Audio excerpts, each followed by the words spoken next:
How do you find the smoking gun for workplace retaliation? Imagine you're at work and suddenly feel like you're being treated differently after speaking up about an issue. You might wonder if your employer is retaliating against you. Finding proof can be tricky, but knowing what to look for helps. A smoking gun in retaliation cases is clear, direct evidence that shows your employer acted against you because you engaged in protected activity. This could be an email, a memo, or a recorded conversation where a manager explicitly states, "Fire this person because they complained about discrimination." Such evidence is rare because employers usually avoid documenting unlawful motives. To have a strong retaliation claim, you first need to show you engaged in protected activity, like reporting harassment or discrimination. Then, you must prove your employer took an adverse action against you, such as firing, demotion, or a pay cut. Lastly, you need to connect the dots between your protected activity and the adverse action. Since direct proof is uncommon, courts often allow employees to use circumstantial evidence instead.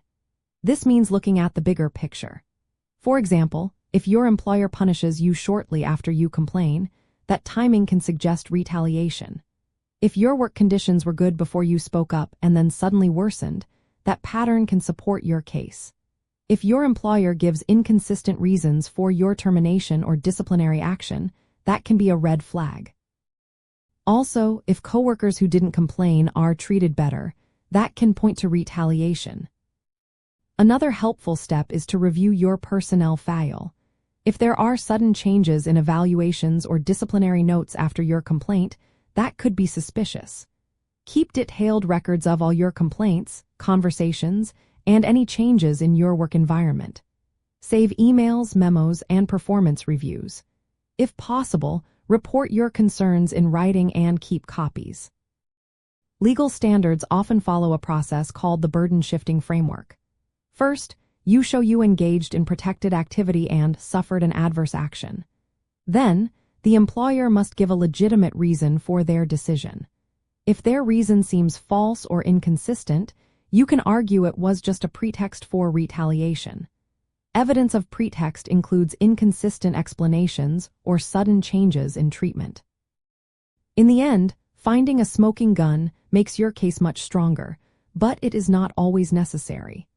Most successful retaliation claims relying on a combination of timing, documentation, and showing the employer's reasons don't add up. Gathering solid evidence and presenting a clear story about what happened can help you prove your rights were violated.